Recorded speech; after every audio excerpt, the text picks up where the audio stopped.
welcome to the Great Detectives of Old Time Radio. From Boise, Idaho, this is your host, Adam Graham. If you have a comment, email it to me, box13@greatdetectives.net. Follow us on Twitter at Radio Detectives and check us out on Instagram, instagram.com/greatdetective. Today's program is brought to you in part by the financial support of our listeners. You can support the show on a one-time basis at support.greatdetectives.net or become one of our ongoing Patreon supporters for as little as $2 per month. Just go to patreon.greatdetectives.net. Now let's get into this week's episode of Casey Crime Photographer. The original air date is March the 10th, 1949, and the title is The Scene of the Crime. The wave that gives that natural look is T-O-N-I, Tony. Tony Home Permanent, the wave that gives that natural look, brings you Crime Photographer.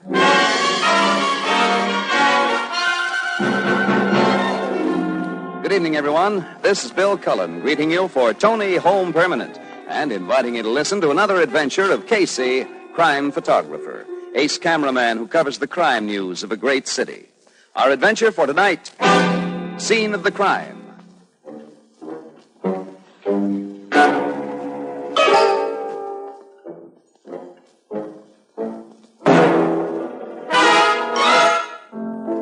Evening in the Blue Note Cafe. Yeah, but, Casey, what's so funny? Look, Casey, I don't want to be in the Blue Note all my life. I'm only striving for self-improvement, like the ad said. I am dissatisfied with my present lot. Ethelbert, that's fine. I admire you. And I guess there are a lot of things that you can learn by correspondence course, but why did you pick on being a detective? Well, gee whiz, Casey. I want to be like you.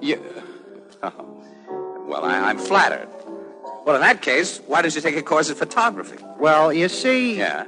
Well, Casey, I don't like to say this, Well, but go on now. Go on. I think you're a lousy photographer. What? But I think you're a swell detective. Swell. I am the best confounded photographer the Express ever had. The way you go out and solve cases, the way you catch criminals, I think that's wonderful. Well, you'll never learn to do that by some correspondence course. The ad says satisfaction guaranteed. Oh, sure. What do they call this course, anyway? How to be a detective in 10 easy lessons? 12 easy lessons. 12. Yeah, I just got the third one this morning. Look. How to identify an unidentified corpse. Yes, sir. It tells all about how to identify corpses. Oh, hello, Miss Williams. Hello, Ethelbert. Come on, Casey. Huh? Where? Out to the county turnpike. A murder was just committed there, and the corpse is still unidentified.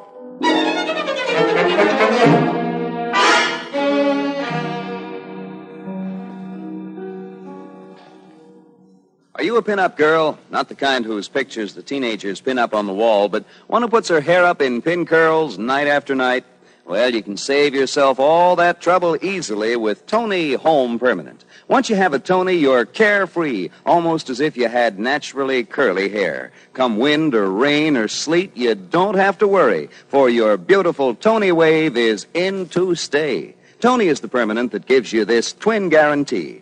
Your Tony wave is guaranteed to last just as long as the most expensive wave you've ever had. And your Tony is guaranteed to look more natural or your money back. Tomorrow, get the Tony Kit, complete with plastic curlers for $2. And you'll discover why more than 2 million women each month find long-lasting, carefree loveliness with Tony Home Permanent. The wave that gives that natural look.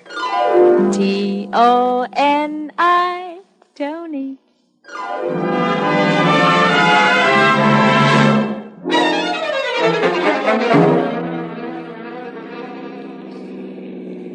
Andy, I wonder how Logan's going to feel about this. I know how he'll feel. Terrible. Hey, Casey, it sure was a lucky break for you. Joe coming in to relieve me at the Blue Note just as you and Miss Williams was leaving, huh? Yeah. Now I can identify your body for you. Yeah, sure. Well, come on, kids. Let's have a look at it. Right. Right. Hiya, Logan. What you got there? We got the report on the murder. Oh, hello, Casey, Miss Williams. A murder was committed, all right. A blow on the head. So far, we haven't identified the body. No billfold or anything else that might give us a lead. Robbery, the motive? Looks that way, Miss Williams.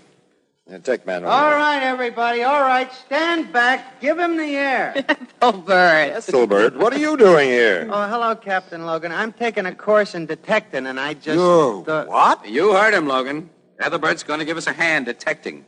Oh. It's not bad enough, Casey, to have you on my neck everywhere I Now, go. Logan, you know you love It's it. not bad enough to have Miss Williams trailing me around. Why, Captain Logan, how can you be so ungallant? That's not enough. Now I have to have this... No, wait a minute, Logan. Just a minute. Come over here, pal, just a minute. I want to talk to you. Casey, I won't have it. Now, Logan, you listen to me. I've done some favors for you. You have not. I have, and you know it. I'll keep on working with you and doing my darndest to cooperate. What is this, Casey, an inaugural address? I'm just asking a favor of you. Now, don't hurt Ethelbert's feelings, or so help me, I'll scuff up every footprint I can find and wipe off every fingerprint in sight. You wouldn't. No, I know, I wouldn't. But you wouldn't hurt Ethelbert's feelings either now, would you, pal? You're a nice guy, Casey. You really are. The trouble is you got too many dumb friends. All right, let Ethelbert go to work. My tech men have finished anyway. Yeah, I know, look. Okay.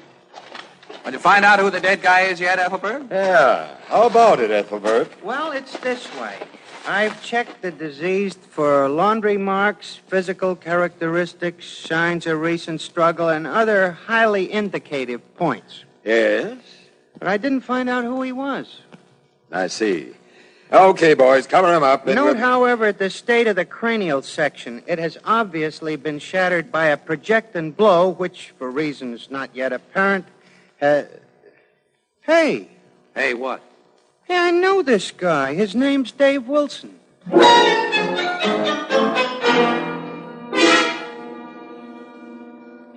What's up, Logan? Boys here at headquarters have any information? Yeah, the dead man's name was Dave Wilson. But I already told you that 3 hours ago. Quiet, Ethelbert. That's official, Logan? His brother just identified him over at the morgue. Then it's official. I ought to know Dave Wilson when I see him. I'd better get in touch with Annie. Now, don't bother. She got the story by phone from Flanagan. I've known Dave Wilson for 5 years. Ethelbert, you can go now. But we're very grateful to you for identifying Wilson, but we're busy. Go home.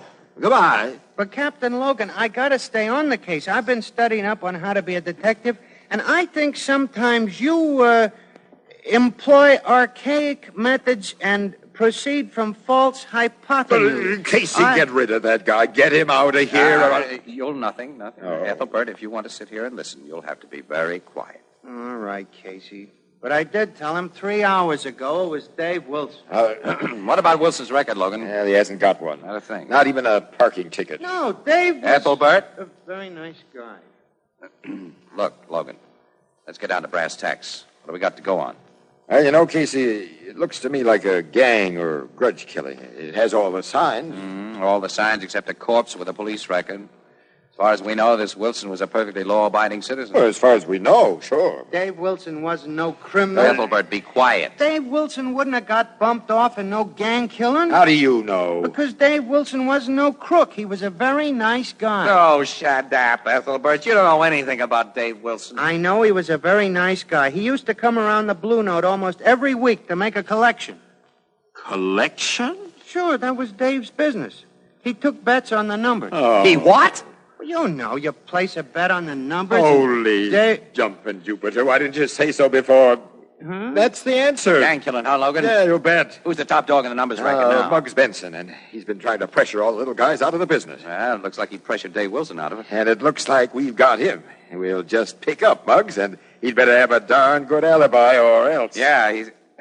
say, Ethelbert, that's the second time today you've come up with the right answer. If you're not careful, you'll turn out to be a success.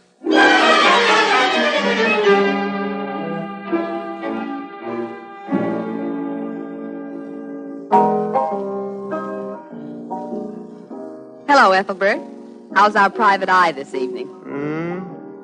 Oh, hello, Miss Williams. I was just reading the paper. You were, huh? What page? Well, Don't tell me, let me guess. Page 2, column 4. Caption under photograph, quote, Ethelbert, bartender at the Blue Note Cafe, who yesterday proved a valuable ally to the police by identifying the body of David Wilson, petty racketeer. unquote. Yeah, that's it. It was awful nice of you and Casey to put my picture in the paper, Miss Williams. Well, you deserved it, Ethelbert. Yeah.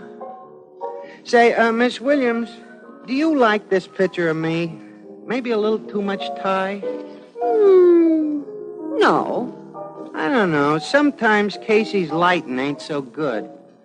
You know, Miss Williams, I think he ought to stick to detective. I think he ought to stick to photography. What do you mean?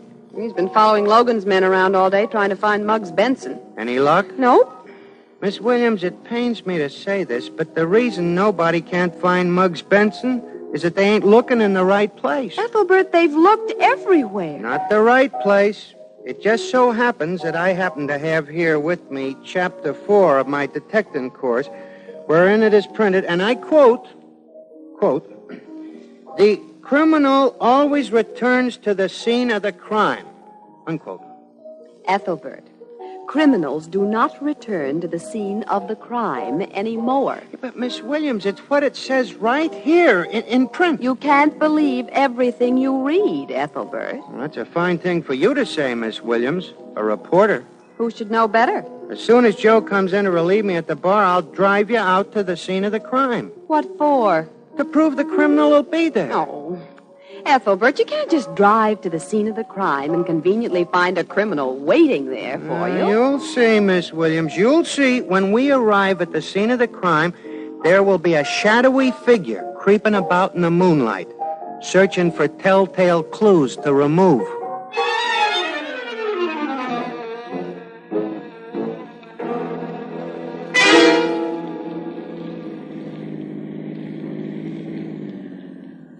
Ethelbert, this is the most ridiculous.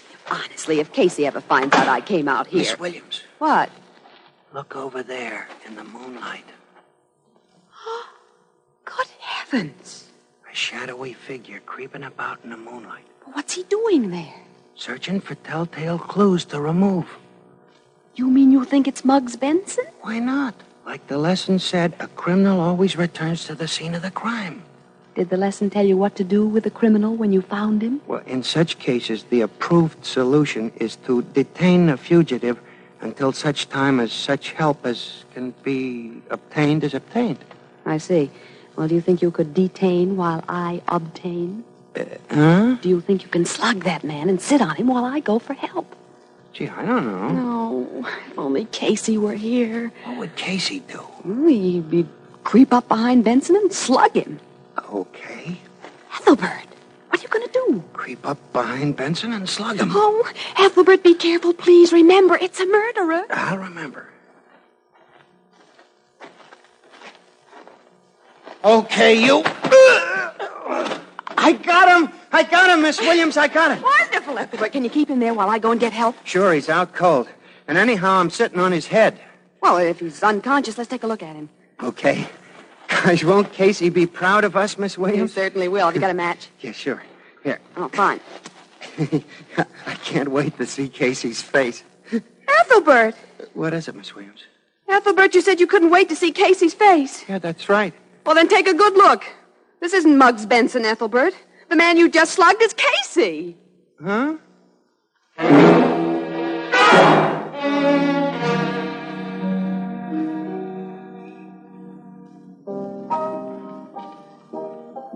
Hi, Ethelbert. Say, what's this I hear about your turning detective? I had to dash right over and find out about it. Oh, it was nothing, Mr. Cullen. I just happened to know that Dave Wilson. Well, now that you're famous, I suppose you're going on with this new profession of yours, huh?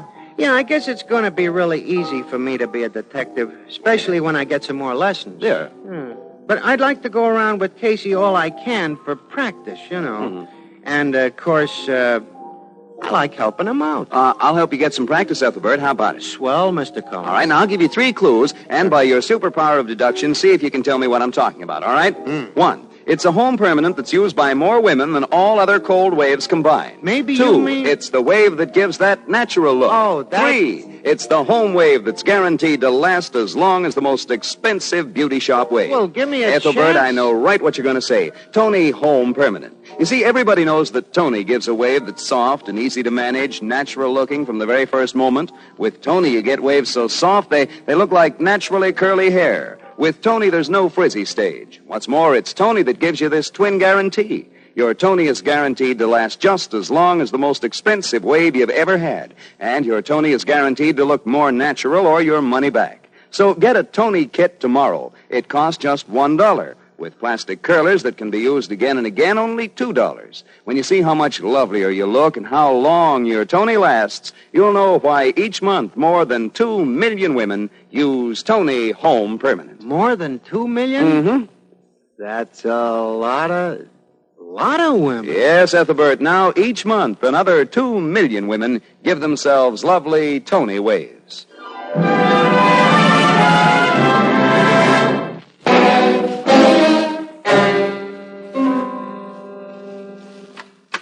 Here, Miss Williams. Bring him into my office. All right, Captain Logan. Here, Casey. Sit down. I don't want to sit down. Leave me alone. Logan, how'd you like to pinch that nitwit Ethelbert for assault and battery? I wouldn't think of it. Does your eye still hurt? Of course it hurts. What are you laughing at, Logan? You, Hawkshaw. It sure is a beautiful shiner. Who'd have thought Ethelbert pegged such a wallop? Just wait till I get my hands on that bird brain. Now, Casey, you leave Ethelbert alone. He didn't mean any harm. What was the idea of going out to the murder spot anyhow, Casey? Logan, occasionally evidence is found at the scene of the crime. It has happened. My boys went over the place. And occasionally your boys miss things. That has happened, too. Well, here's something they didn't miss. All right, Flanagan, send them in. Send who in? Muggs Benson. My boys picked him up a half hour ago. They did? Yep, he's in. Oh, hello, Muggs. Greetings, Captain. Sit down. Thanks. I hear you've been looking for me. That's putting it mildly, Muggs. I also hear you got a notion that I bumped off Dave Wilson. Right again. Well, for old time's sake, Captain, I'm going to give you a little tip. You're wrong. Pretty sure of yourself, huh, Muggs? All right, Casey. Yeah, I'm pretty sure of myself. Yeah? All right, let's have it. What's your alibi this time? Well, according to the time Sergeant Flanagan tells me the killing took place, I happened to be at a basketball game at the Armory. Can you prove that? Sure, I can prove it. I was sitting right next to Judge Sibley. Have a cigar, Captain.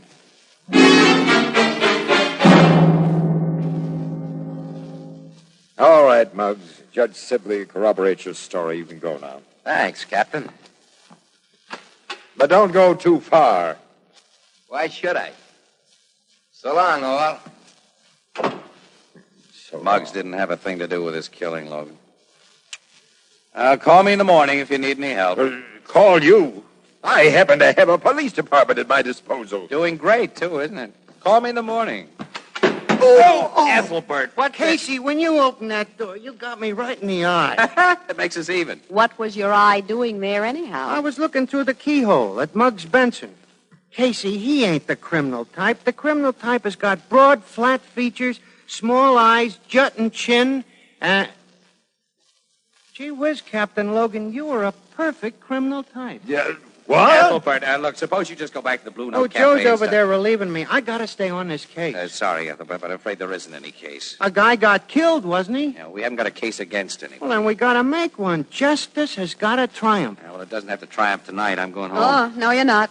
Burke wants a story and some pictures of the bereaved family. We've got to take a run over there. Swell, I'll go with you. Like it says in Lesson 2. Huh? Lesson 2. The answer to a perplexing problem is often to be found in the daily trivia of the personages involved therein. Come on, what are we waiting for?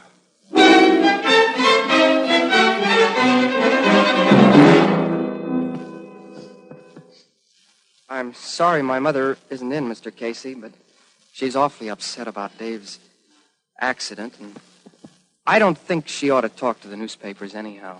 Oh, I see. Well, Mr. Wilson. Buddy. My name's Buddy Wilson. Yeah, well, Buddy, I'd like to get a few shots of the house and of you, and Miss Williams here would like a few facts. Well, gee, sure. I'll wait in the next room, Casey. Yeah, sure, Ethelbert. We won't be long. All right, now your name is Buddy Wilson, That's right. and the murdered man was your brother. Uh-huh. How about looking over here for a minute, Buddy? That's it. Hold it. Thank you. Your older brother, Buddy? Yes. Dave was 30, but I'm older than I look. Oh, how old? 21. You have no idea who might have killed your brother, Buddy. No, ma'am. I didn't know much about Dave at all, except that he gave Mom a lot of worry. I just tried to keep her from knowing too much about his kind of work. Well, okay, that does it for me. How about you, Annie? Yeah, I've got what I want. Ethelbert. You call me, Casey? Yeah, we're ready to go now. Just pack up these film Hey, holders. just a minute. Mr. Wilson, would you turn around that way for a minute? Well, sure, but... Uh-huh. Now the other profile, please. Ethelbert, what the... Uh-huh. Okay, Casey, I'm ready to go.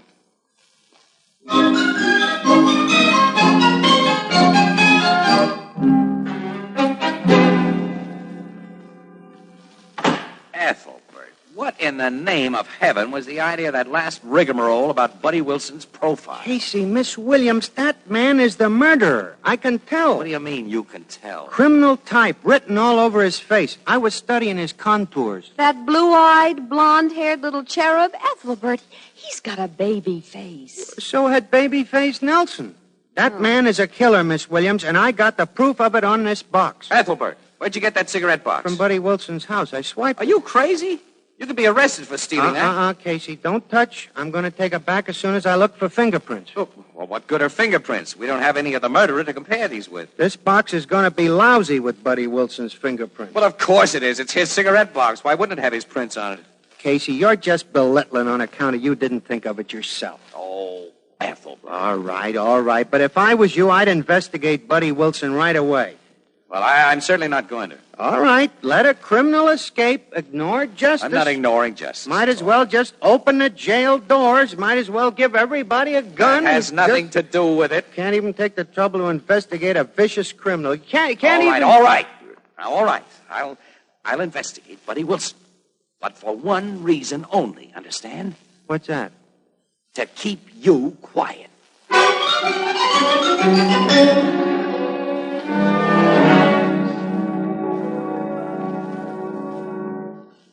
Blue Note Cafe, Ethelbert speaking. Hello, Ethelbert. This is Casey. I just wanted to tell you that I've been checking Buddy Wilson's record. Yeah? Yeah. I'll read you what I have. Buddy Wilson. Criminal offenses? None. Arrests? None. Occupation? Salesman. General remarks? Graduated high school with honors. Class valedictorian. Sings in church choir. Sole support of aging widowed mother.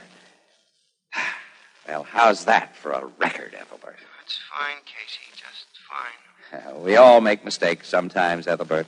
Yeah, sure. So you'd better return that cigarette box you swiped from Wilson. Yeah, sure. You find any fingerprints on it? Yeah, sure. Whose? Mine.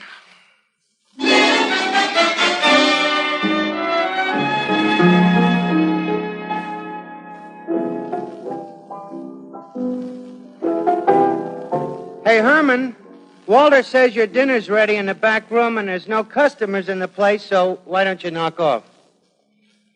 Now, let's see, where was I? Uh-huh. The study of ballistics is extremely complicated. Excuse me. Particular phase of detection is... Excuse me. Oh, I didn't hear you come in, sir. What'll it...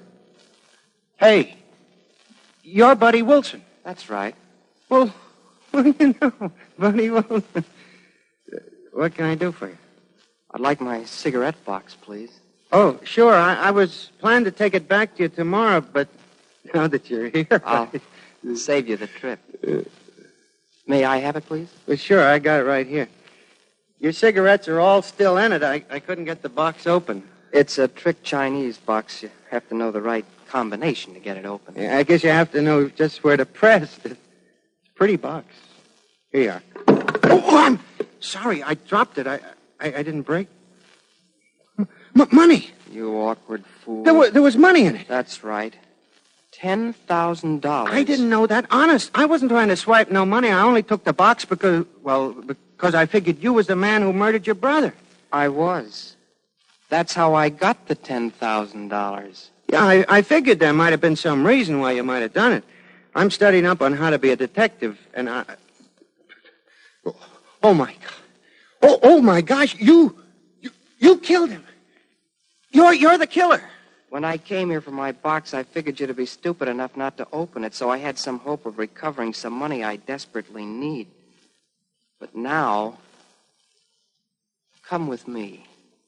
Why? I'll have to kill you, too.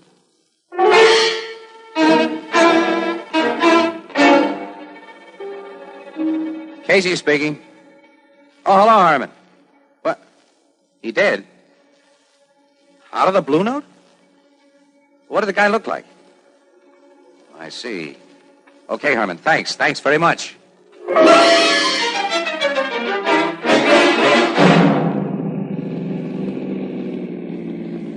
Look, Logan, I don't know who he was. I don't know at all, but Herman said, Herman, the piano player at the Blue Note, he said he'd never seen the guy before, but the description sounded like Buddy Wilson. And Herman said it looked as though he forced Ethelbert to leave at the point of a gun. Well, I still don't see why we're driving out here. Because if Buddy Wilson is the one who picked up Ethelbert, it's my guess that he took him to the same spot he took his brother for the same purpose. Well, the murder spot's right around this bend. All right. Pull up beside the road now and be quiet. Get your gun ready. What for? Just get your gun ready. I don't see anybody. No. Let's move up this way.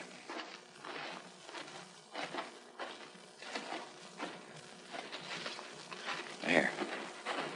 Just beyond that fir tree. I see. Yeah, that's Buddy Wilson, all right. He's got a gun on Ethelbert. Logan, don't miss. Hurry, but don't miss. Good boy. Ethelbert, are you all right? Hello, Casey. Hello, Captain Logan. Hey, Logan. Logan, quick. Get some water. Ethelbert just fainted.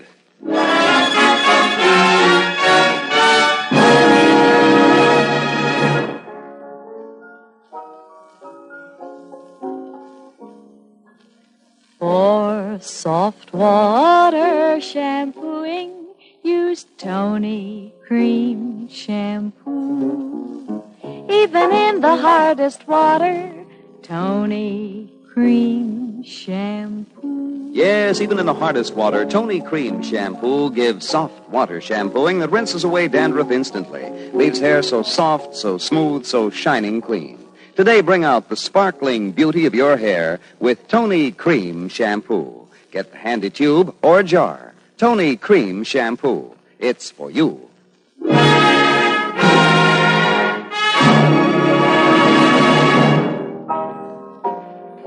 Gee, Ethelbert, you're wonderful. I am? You really are, Ethelbert, yeah. Well, gee, I don't know. I had to get my life saved. Oh, no. You saved your own life. I did? Certainly. You taught me that a criminal always returns to the scene of the crime, and that's what saved you. Hey, that's right. Say, tell me, Ethelbert, why did Buddy kill his brother? One of the two most commonest motives there is. Money. The money that was in the cigarette box? You deduced correctly. Buddy had to hide that money fast the night we went to interview him, and the first place he seen turned out to be said cigarette box, which I swiped. Remarkable, Ethelbert, remarkable. But, Casey, you'll have to get along without me. Why? Why, Ethelbert? What do you mean? I've decided to drop my detective course in favor of something more refined. Refined? What? They're going to give me credit toward my diploma for those detecting lessons I took, so I switched over to how to identify well-known wildflowers. Here's lesson 1 right here.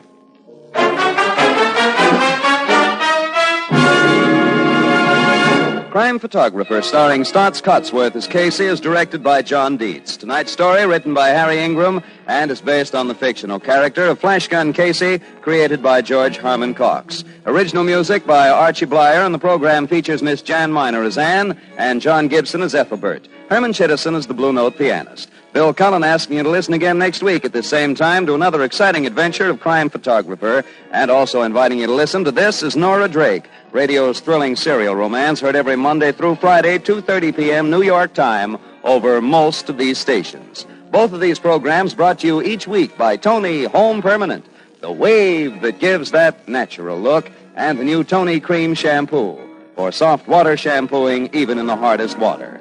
And now stay tuned for the Hallmark Playhouse featuring Meredith Wilson in And There I Stood with My Piccolo, which follows immediately over most of these CBS stations. This is CBS, the Columbia Broadcasting System. Welcome back. A really fun episode. After last week, this is such a refreshing program. I enjoyed it. In fact, because of an error, I ended up listening to last week's, or to this program before I was supposed to record last week's show. But it was no problem for me to come back and give it another listen. This was just a very delightful episode. It's really a comedy episode. While there are bits of comedy in Casey, that's not generally the main thrust. And those are always a bit tricky. Some writers approach a comedy episode and say, let's go ahead and have our main characters act like total fools. And it's generally not satisfying. Not only because the writing isn't particularly funny, but it's also not true to who we know these characters to be. Probably my favorite comedy episode of a series that was considered mostly serious is the Star Trek episode, The Trouble with Tribbles. What makes that episode work so well is that, it has a funny situation. It has a great guest character who really does a good job in adding comedy to the story, and the way the characters are written is completely consistent with how they've been portrayed throughout the series, particularly with Captain Kirk and Scotty. And I think that that's what makes this episode work. They get the characters right. Ethelbert is great as this eccentric, lovable oddball, given a little bit more room in this episode. And even how Casey facilitates him getting to the scene of the crime, and his reaction after Ethelbert knocks him out. That is not something I ever expected to say, but here we are. Of course, in the end, Ethelbert learns that there's a bit of a downside and quite a bit of danger as a detective, at least in the way that Casey goes about it. And had he become a detective, he would have quickly found himself wanting a bartender who paid attention and learned vital clues. So I guess it was in everybody's best interest that Ethelbert stayed where he was. And certainly in ours. All right, well, listener comments and feedback now. Derek writes that he goes into work early on Saturday and listens to all the episodes from the week right in a row. I get good laughs in with Jeff Regan and Casey, then a really good story with Johnny Dollar. Then I snap back to reality with Tales of the Texas Rangers. Those guys are not messing around. Indeed they are. Thanks so much for the comment, Derek, and thanks for sending along some recording equipment. It's really appreciated, and I expect to get a lot of use out of it. Well, now it is time to thank our Patreon supporter of the day. Thank you to Scott, Patreon supporter since June of 2016, currently supporting the program at the Master Detective level of $15 or more per month. Again, thanks so much for your support, Scott. And that will do it for today. We will be back next week, another episode of Casey Crime Photographer, but join us back here tomorrow for Jeff Regan when... Terrifying. Get to the point. Come, look outside my window. Look, across the street. A truck. Man, Mr. Regan, the man in the truck. He's been there for a week. Ever since I brought the suit against Jolly Charlie Beauregard. Heavy-set, muscular, about 28, black hair, thick face. Tell you, he's been watching me for a week. What else do you know about him? Nothing. I don't know anything. You never spoken to him? Man, that big Mr. Regan, you think I dare? Okay, Warner, control yourself. I'll talk to him. Mr. Regan, you'd be a fool. Let me decide that. Don't go out there. You don't know what he might do. I left Robert Warner crouched by the door and walked slowly across the street toward the parked truck. The big muscle-bound man didn't move from behind the driver's seat. His eyes stayed focused on the apartment building. I stopped by the side of the cab. Got a minute? I said, have you got a minute? Go away. You might get eye strain watching that window. Please, be a nice guy. Go away. You don't want to talk about it. No. Between him and me and her. I don't want to talk about it. You know the kid inside? Sorta. We're gonna get better acquainted. He did something to you? Look, mister, why are you asking me all these questions? Can't you see I'm busy? And the citizen got a right to park his car and look. I ain't hurting nobody. But you're thinking about it. Maybe you're right. Maybe I was. Maybe I'm wrong. See ya. I hope you'll be with us then. In the meantime, do send your comments to box13@greatdetectives.net. Follow us on Twitter at Radio Detectives and check us out on Instagram, instagram.com/greatdetectives. From Boise, Idaho, this is your host, Adam Graham, signing off.